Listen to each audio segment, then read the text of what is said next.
To the channel Acharyaji Online. Please subscribe the channel and press the bell icon.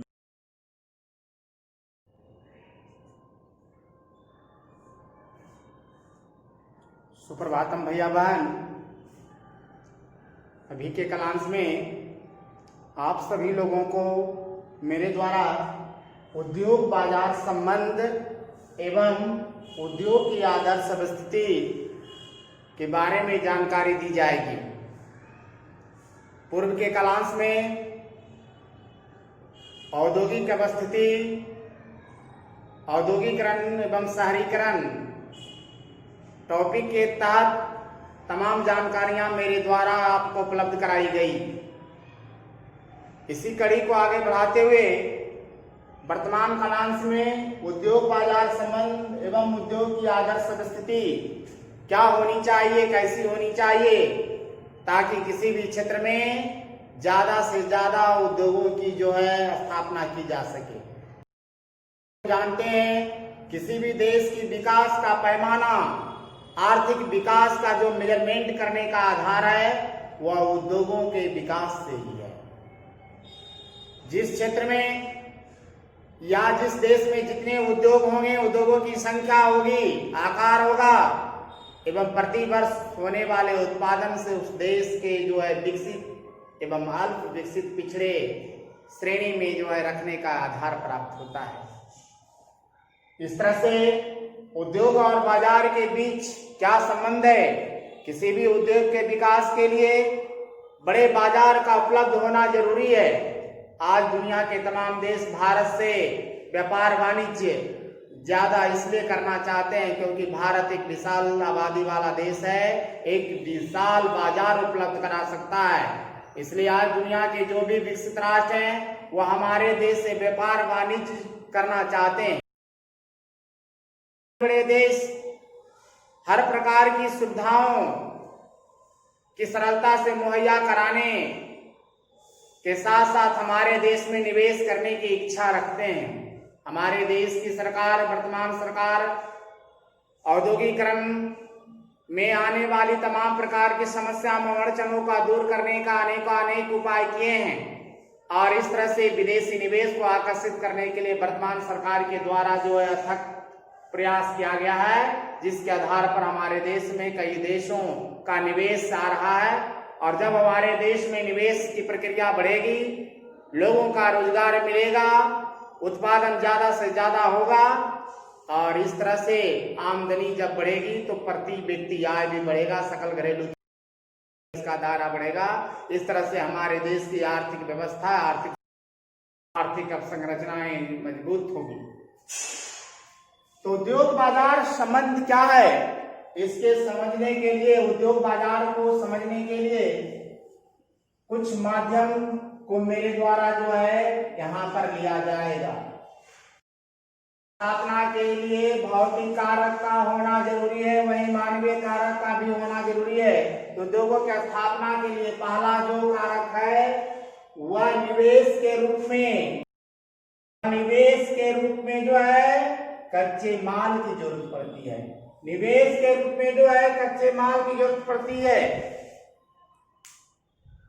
इस चाहे वह भूमि खरीदने की बात हो, मशीन खरीदने की बात हो, परिवहन का जाल बिछाने, ऊर्जा संसाधन उपलब्ध कराने की बात हो, ये तमाम प्रकार के कच्चे माल प्राप्त करने के लिए यह सारा जो प्रक्रिया करना होता है वह निवेश के अंतर्गत आता है।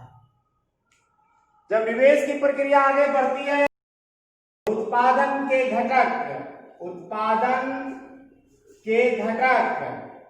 अर्थात जिसके आधार पर या जिसके बगैर उत्पादन करना संभव नहीं है, इसलिए निवेश की प्रक्रिया के बाद उत्पादन के तमाम घटक, चाहे वह पूंजी की बात हो, भूमि की बात हो, श्रम की बात हो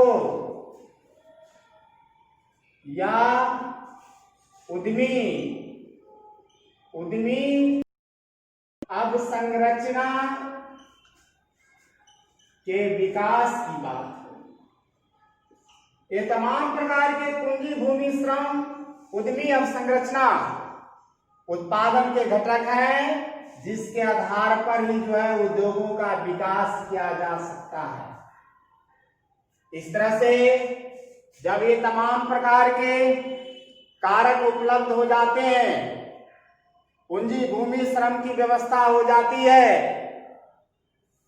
तो यहां पर जो है परिवहन की व्यवस्था करनी पड़ती है, क्योंकि परिवहन ही वह एक ऐसा कारक है, परिवहन ही एक वैसा कारक है जिसके आधार पर, जिसके तहत किसान का कृषि उपज या कच्चे माल कल कारखाना में आएगा और कल कारखानों के विनिर्मित चीजें बाजार में जाएगी, उपभोक्ता तक जाएगा।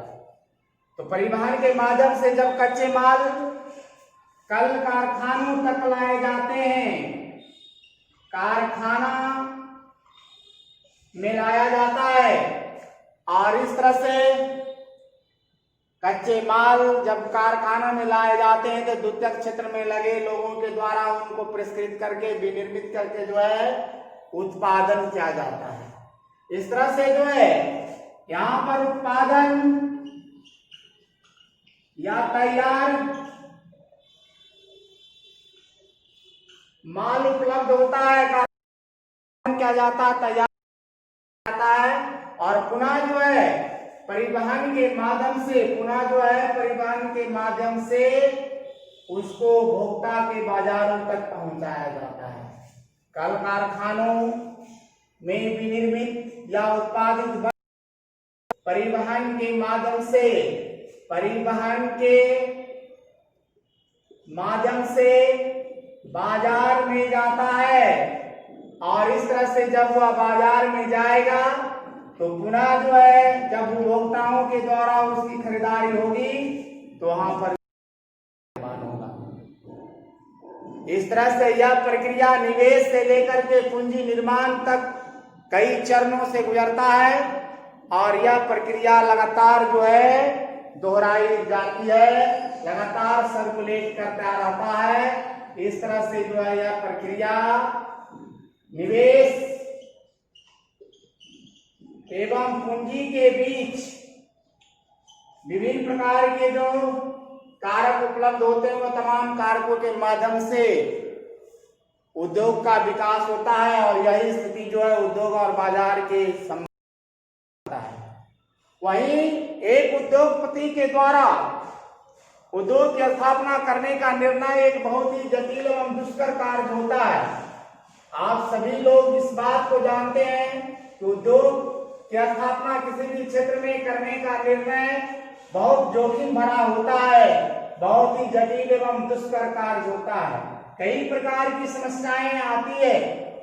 इन तमाम प्रकार की समस्याओं, इन तमाम प्रकार की शंकाओं को निर्मूल करते हुए लाभ के दृष्टिकोण से जो है किसी भी क्षेत्र में उद्योग की स्थापना करने का निर्णय लिया जाता है।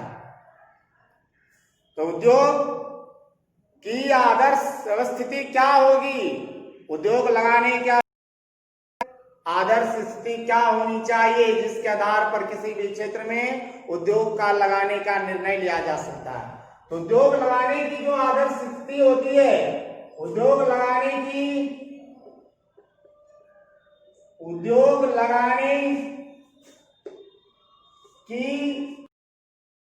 आदर्श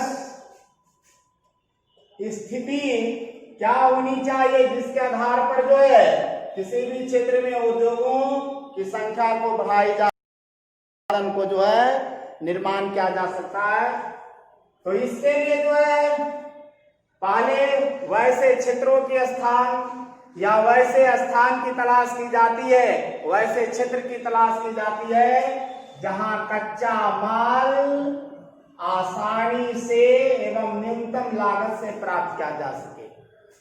उद्योग लगाने की आदर्श स्थिति के तहत पहला जो कार्य किया जाता है वैसे स्थान का उद्योगपति के द्वारा या सर्वेयर के द्वारा तलाश की जाती है जहां कच्चे माल आसानी से प्राप्त हो सके एवं न्यूनतम लागत के तहत जो है उसको आसानी से उपलब्ध कराया जा सकता है। तो जिन क्षेत्रों में कच्चे माल आसानी से उपलब्ध होते हैं उन्हीं क्षेत्रों में जो है उद्योग लगाने के प्रबल आसार होते हैं। इस दूसरी कड़ी है, वह दूसरी कड़ी अर्थात उस स्थान का चुनाव करना होता है जहां उत्पादन की लागत कम होती है। उत्पादन की लागत जिन क्षेत्रों में कम होती है उन क्षेत्रों में भी जो है उद्योग लगाने का जो है प्रबल संभावना होती है। उत्पादन की लागत कई कारकों पर निर्भर करता है, तो आप कम करके आप उस क्षेत्र में जो है उद्योग लगाने की स्थापना को जो है सुनिश्चित। आप ऊर्जा की लागत को कम कर सकते हैं, कच्चे माल के परिवहन पर लागत कम कर सकते हैं, सस्ते श्रमिक एवं जो है गुणवत्ता वाली वस्तु बना करके आप जो उत्पादन की लागत को कम कर सकते हैं। तीसरी जो कड़ी है उत्पादन के वितरण की लागत। उत्पादन के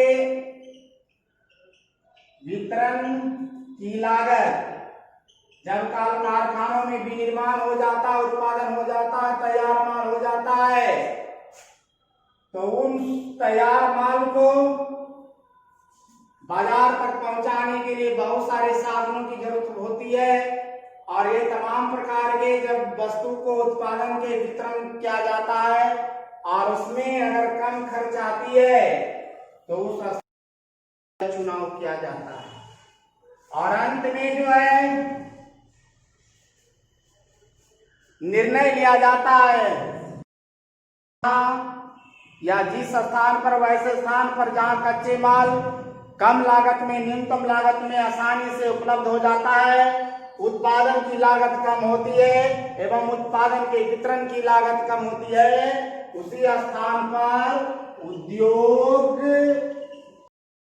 स्थापना का निर्णय लिया जाता है। उसी स्थान पर जो है उद्योग की स्थापना का निर्णय किया जाता है। इस तरह से उद्योग लगाने की आदर्श स्थिति जो है प्रमुख रूप से 3 होती है। कच्चे माल आसानी से उपलब्ध हो सके, उत्पादन की लागत कम से कम न्यूनतम हो सके एवं उत्पादन के वितरण की भी लागत जो है कम से कम हो सके।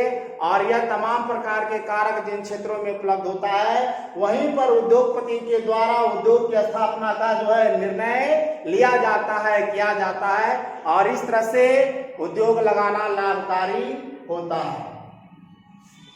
गृह कार्य में आप जो है नोट कर लेंगे उद्योग लगाने की आदर्श स्थिति क्या होती है, अपने शब्दों में लिखें। धन्यवाद।